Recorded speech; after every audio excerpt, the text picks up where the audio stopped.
ಸಂಭೋಗ ಮಾಡುವಾಗ ಈ 3 ತಪ್ಪುಗಳನ್ನು ಮಾಡಿದರೆ ಮಕ್ಕಳಾಗುವುದಿಲ್ಲ. ಎಚ್ಚರ. ಸ್ನೇಹಿತರೆ, ಪತಿ ಪತ್ನಿಯ ಸಂಬಂಧ ಅನ್ಯೋನ್ಯವಾಗಿರಬೇಕು. ಅಂದ್ರೆ ಅವರ ಮಿಲನ ಕ್ರಿಯೆ ತುಂಬಾ ಮುಖ್ಯವಾಗಿರುತ್ತದೆ.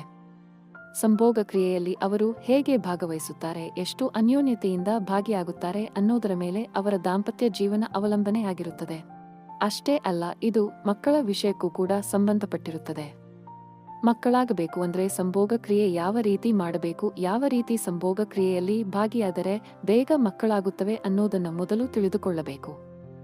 ಸ್ನೇಹಿತರೆ, ಈ 3 ರೀತಿಯಲ್ಲಿ ಸಂಭೋಗ ಮಾಡಿದರೆ ಬೇಗ ಮಕ್ಕಳಾಗುವುದಿಲ್ಲ. ಯಾಕೆ? ಬನ್ನಿ ಈ ವಿಡಿಯೋದಲ್ಲಿ ಸಂಪೂರ್ಣವಾಗಿ ತಿಳಿದುಕೊಳ್ಳೋಣ. 1. ಪತಿ ಪತ್ನಿಯರು ಸಂಭೋಗ ಮಾಡಿದ ನಂತರ ಕೂಡಲೇ ಬೆಡ್ನಲ್ಲಿ ನಿದ್ರೆಗೆ ಜಾರಬೇಕು. ಪತ್ನಿಯಾದವಳು ಸಂಭೋಗ ಕ್ರಿಯೆ ಆದ ತಕ್ಷಣವೇ ಮೂತ್ರ ವಿಸರ್ಜನೆ ಮಾಡಲು ಹೋಗಬಾರದು. ಇದರಿಂದ ಸಂಗ್ರಹವಾದ ವೀರ್ಯಾಣು ಮೂತ್ರದ ಮೂಲಕ ನಾಶವಾಗಿ ಹೋಗುತ್ತದೆ. ಈ ಕಾರಣದಿಂದ ಹೆಂಗಸರು ಬೇಗ ಗರ್ಭಿಣಿ ಆಗದೆ ಪ್ರತಿದಿನ ನೋವಿನಲ್ಲಿ ದಿನಗಳನ್ನು ದೂಡುತ್ತಾರೆ. ವಿಶೇಷವಾಗಿ ಮಹಿಳೆಯರು ಈ ತಪ್ಪುಗಳನ್ನು ಮಾಡದೇ ಇದ್ರೆ ಬೇಗ ಮಕ್ಕಳಾಗುವ ಸಂಭವ ಇರುತ್ತದೆ.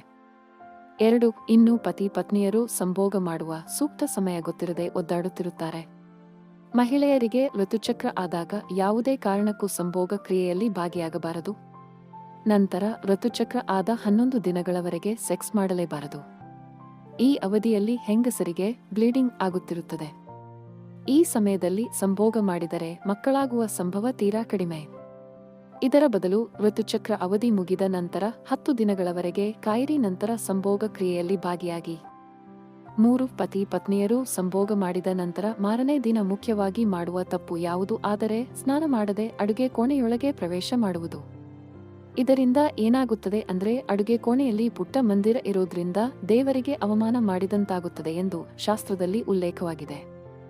ಈ ತಪ್ಪುಗಳನ್ನು ಮಾಡದೆ ಬೆಳಿಗ್ಗೆ ಎದ್ದ ತಕ್ಷಣವೇ ತಲೆ ಸ್ನಾನ ಮಾಡಿ ದೇವರಿಗೆ ದೀಪ ಹಚ್ಚಿ ದೇವರ ಆಶೀರ್ವಾದ ಪಡೆದುಕೊಳ್ಳಬೇಕು. ಹೀಗೆ ಮಾಡುವುದರಿಂದ ದೇವರ ಅನುಗ್ರಹದಿಂದ ಹೆಂಗಸರಿಗೆ ಬಹುಬೇಗ ಮಕ್ಕಳಾಗುವ ಸಂಭವವಿರುತ್ತದೆ.